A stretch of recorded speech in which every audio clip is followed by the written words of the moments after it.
Hi, everyone. I'm Kelly Pokies Burke, and this is the Career Slay podcast. Imagine the impact we could have on society if everyone loved what they did. That's what Career Slay is all about. I'm interviewing people who love their jobs and asking them how they got there and what they've learned along the way. We're here to slay the fear in career.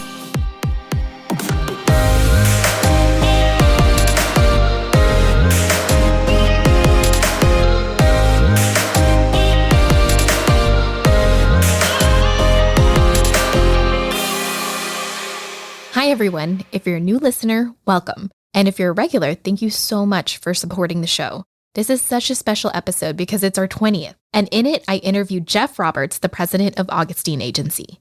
Jeff has been with Augustine for over 6 years and provides clients with over 20 years of brand building and traffic driving experience. He's worked extensively in the CPG, retail, restaurant, and food service categories. He's held leadership positions at agencies such as Rally Marketing Group, Encircle Marketing, Tracy Locke, Publicis, and Ryan Partnership, and has worked on the client side with the Coca-Cola Company. Jeff received his bachelor's degree in advertising at the University of Texas and his MBA in marketing at Southern Methodist University. I'm excited for you to hear Jeff's story. As an ad agency exec, Jeff is in the business of building relationships. We talk about the importance of bringing your whole self to work, how it wasn't until mid-career that he found the courage to be his true authentic self, and how that changed the trajectory of his career and deepened his relationships with his clients and colleagues. I'm honored that he chose to share his story with me.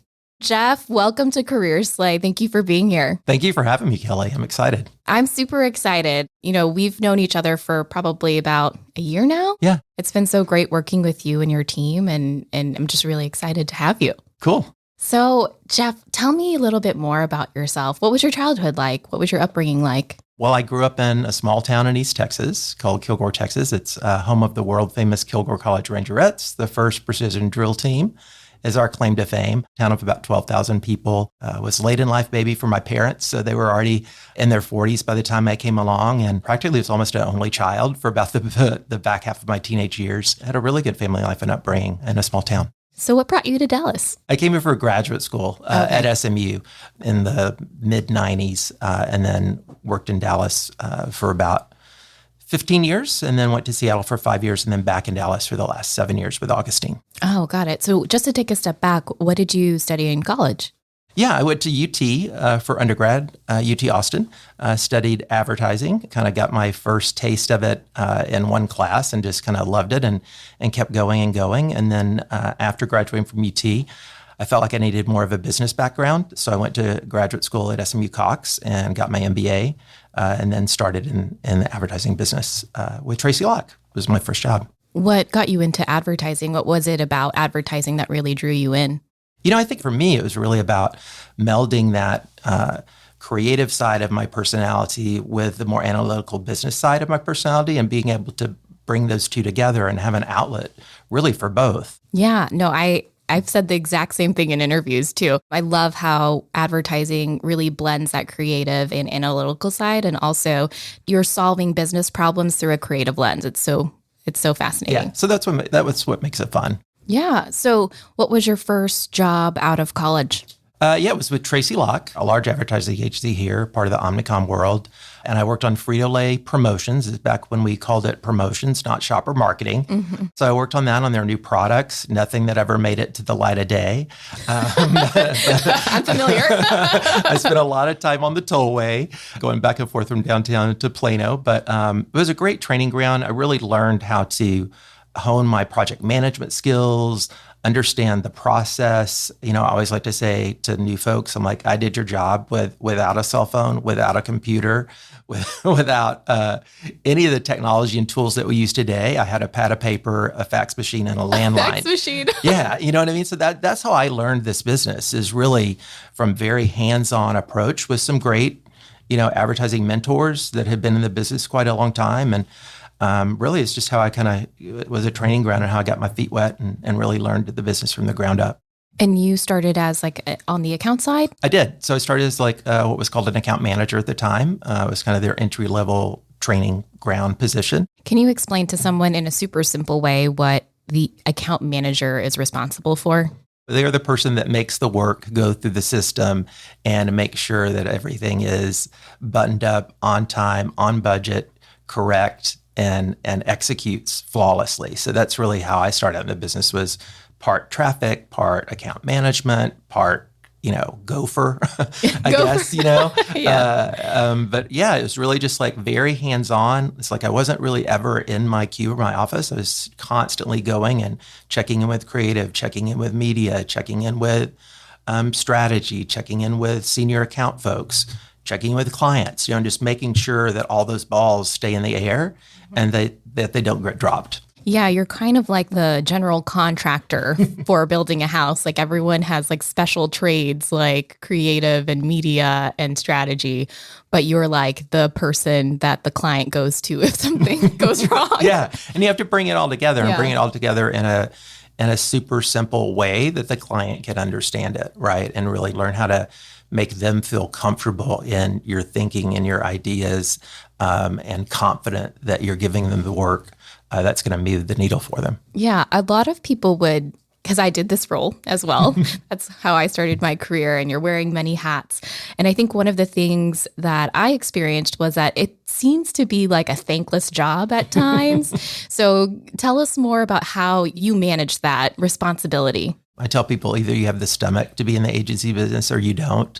So if you can't live with a level of uncertainty or nervousness, then it's probably not the career for you, Yeah.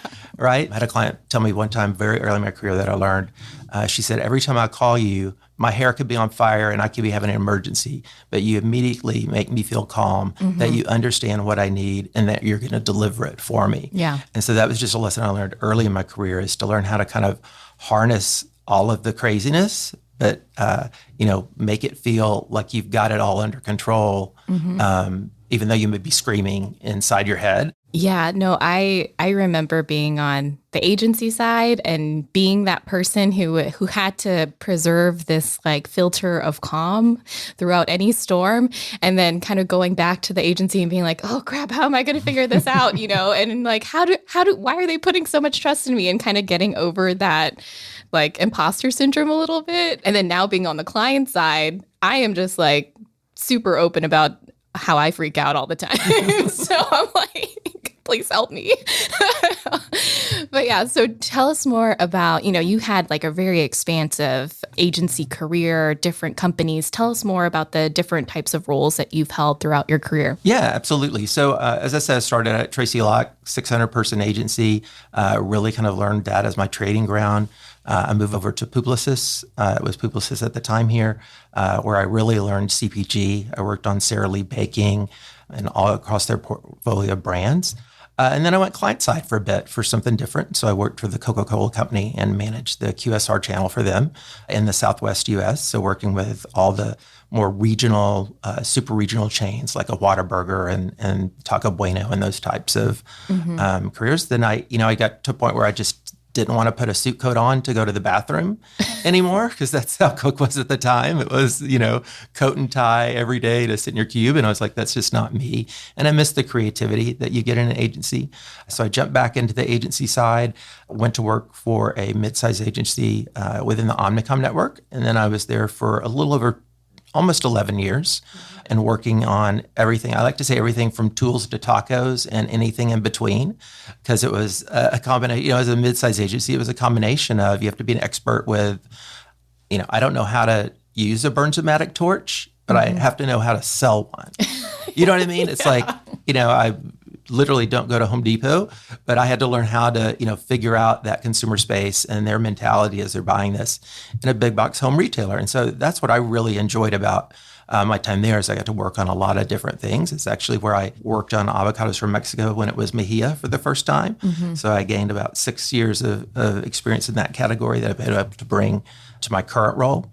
And then, I had some challenges in that role that we can, I'm sure we'll get into, that I ended up taking a job in Seattle with an agency at the time called Rally Marketing. It was much more digital, experiential, and social marketing. So it was a totally different avenue for me to try to learn and understand and continue to grow, and had a wonderful run there. We worked with 7-Eleven. We worked with Frito-Lay. I won a Cannes Lion through my work with them. Oh my gosh, that's awesome. And so, that was really exciting. And then just wanted to get back closer to home. So about 7 years ago, I met Robert and Debbie, who are the owners of Augustine.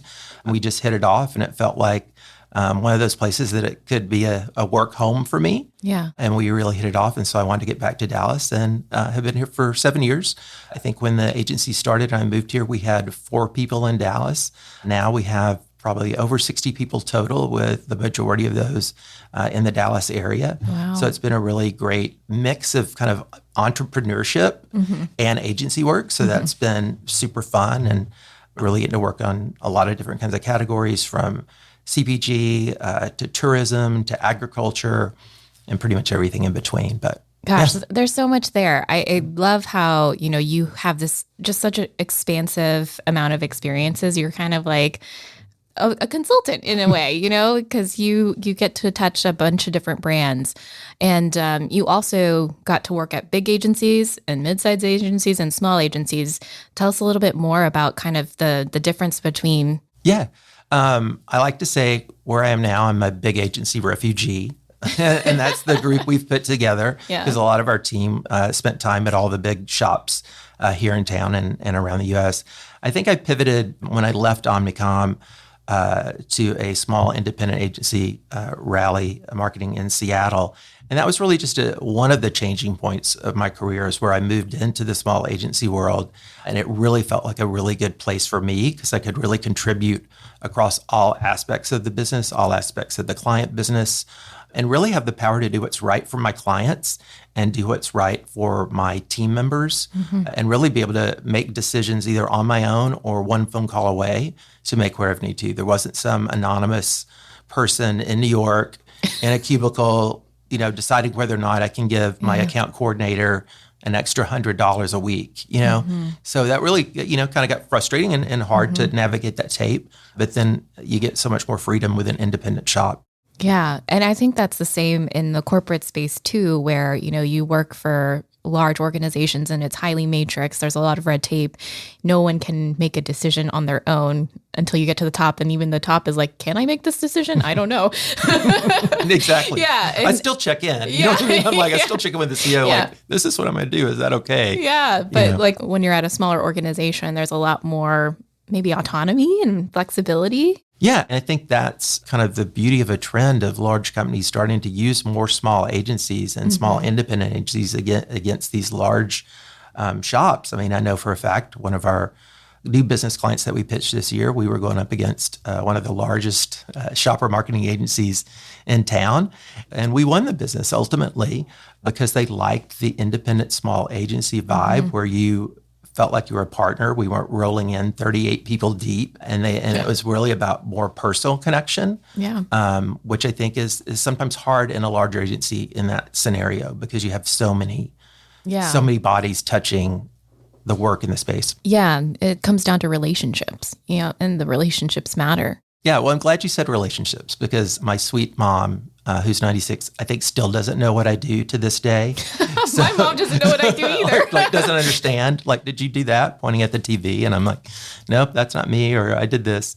But what I've always really come to say in a small kind of succinct way is I'm in the business of relationships. That ultimately is what I do every day, whether it's building relationships with my internal team members and my peers so that we have an open, honest, transparent culture and communication channel, building relationships with my clients so that they feel like they can trust me and that I'm in the trenches with them and helping them grow and build their business.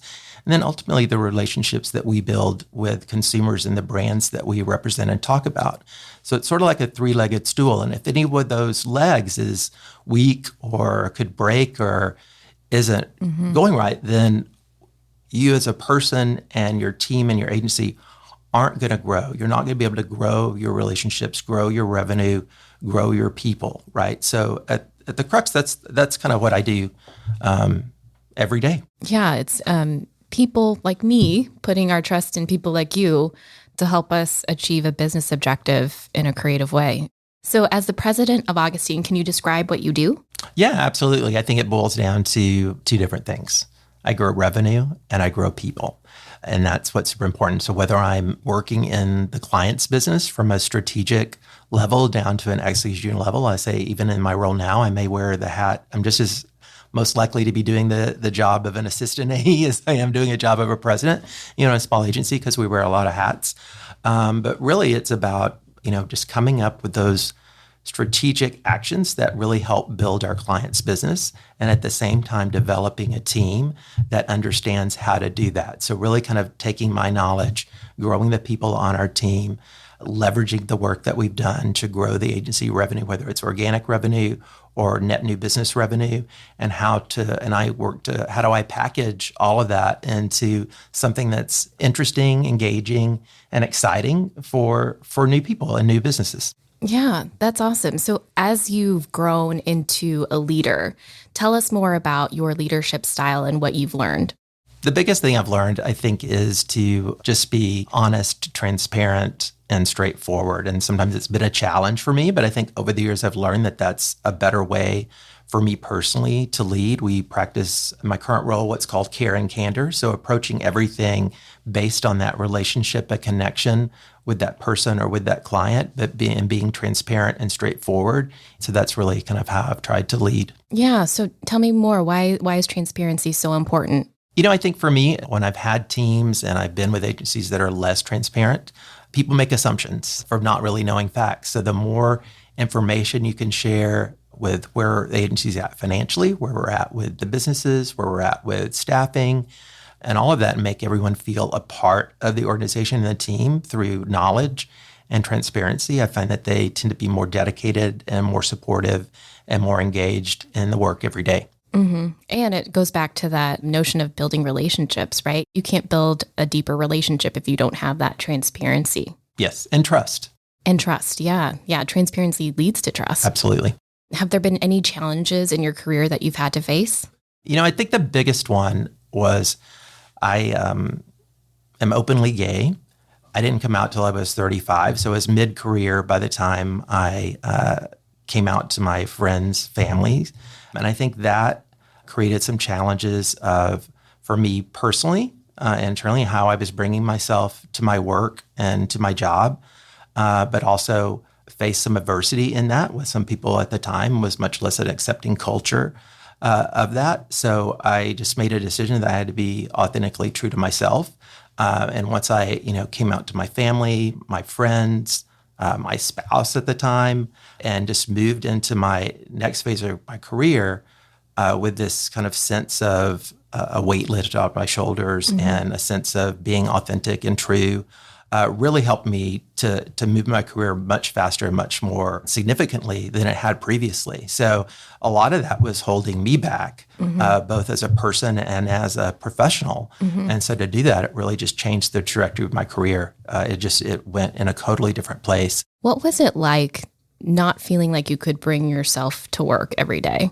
I think it felt like you sort of had to have a mask on or to mm-hmm. hide or be careful with what you say. I just didn't have a feeling of being able to be truly myself, and always a bit on guard. And it made me hard to trust people and hard to kind of really at some points engage, because I was trying to keep everybody and everything a little bit out of a distance because I didn't want anybody to know my secret, so mm-hmm. to speak. Mm-hmm. So I think that kind of inhibited me. But when I made that transition and I was upfront and honest about who I am, mm-hmm. My leadership at agencies embraced me. Mm-hmm. My clients embraced me because I was just being authentically me mm-hmm. the whole time. And I think it showed not only in how the relationships I built, mm-hmm. but also in the work that I was able to accomplish, and the thinking that I was able to develop. The strategic mind sort of was expanded, I guess, because I didn't have this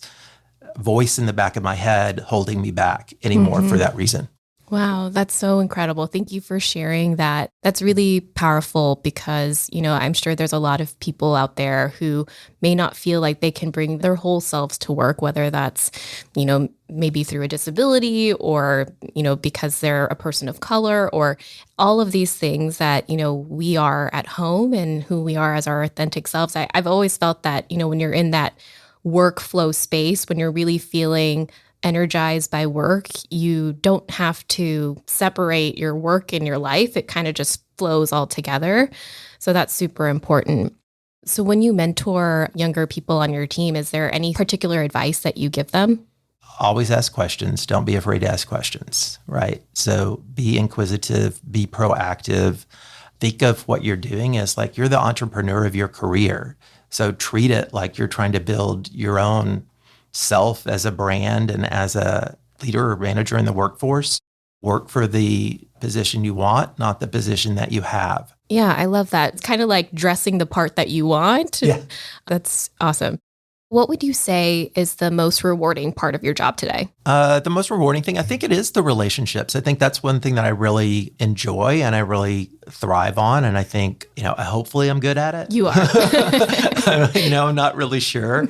But I think that's what's most important for me. You create those connections and I think that just deepens your work relationships and helps you achieve more together. Yeah, it's super important. And now just kind of tying it back to what we were talking about earlier, the relationship piece, because it's so central to your job and your role, if you weren't able to bring your whole self to work, your authentic self to work, how could you deepen those relationships further? 100%. I think once I did that, I was able to develop client relationships that were much closer and connected. I mean, I have clients from 15 years ago that I still keep up with today. Mm-hmm. And I've had people follow me to different agencies because of those relationships. It's also a small world in the agency business, especially here in Dallas and and in the client space. So I think it's always important to kind of keep all those relationships in a very productive, positive, and energetic manner, because it's like you just never know where you're going to cross paths again with people. Mm-hmm. Looking back, what advice would you give your 20-year-old self? Accept the things you cannot change and move forward. Yeah, I think acceptance is important because you can only control so much. So don't worry about the rest, right?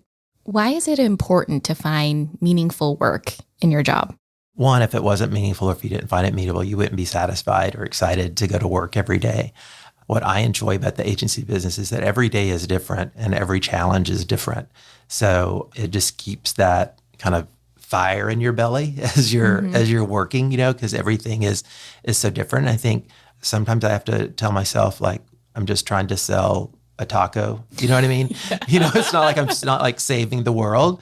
But I find it really meaningful to me is to be able to see that work come to life, see how it moves the needle in perceptions of brands, of sales growth. It really keeps me excited and keeps me going. What are you most proud of in your career?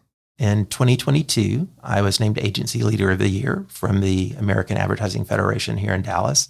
I was nominated by my team, and it just felt really meaningful to me because it was recognition not only for my working my career, but also recognition of the relationships that I built through that career. And so that was super special and super important, especially since it came from my team to nominate me. It made it even better. That's amazing. That's so awesome. Yeah. I mean, it's so important to, recognize people for their work. And it's really gratifying to get an award like that, especially from your team. Right. So if you had to sum up your career in 3 words, what would that be? Dedication, growth, and creativity. Because what I've learned over the course of my career is, loyalty is one of my top core values as a person. Mm-hmm. So when I join the team, I'm going all in and I'm totally dedicated. Yeah. I think growth is super important because as the marketplace changes, as the consumer landscape changes, as technology changes, as all of that, you have to continually grow yourself. And as an agency leader, you have to continually grow your people so that they have the tools that they need to do their jobs effectively and grow as marketers and as people themselves, and ultimately grow revenue for the business so that everybody is successful. And I think the creative piece is super important to me in that it allows me to have both that business side of my brain going and the creative side of my brain going, and bringing those ideas to life is super fun and really meaningful in my work. I love that. That's awesome. Well, Jeff, you are one of the most authentic people that I've met in my career. I'm super grateful that our paths have crossed, and I'm excited to continue working with you. Thank you so much for joining us on Career Slay. Thank you for having me, Kelly, and I feel the same. So look forward to many more things to come. The Career Slay podcast is a co-production of Career Slay and Wild Reply, produced by Michael Burke. If you like the show, subscribe and give us a rating on Apple Podcasts or Spotify. New episodes drop every other Tuesday, so stay tuned for some great conversations on slaying the fear in career.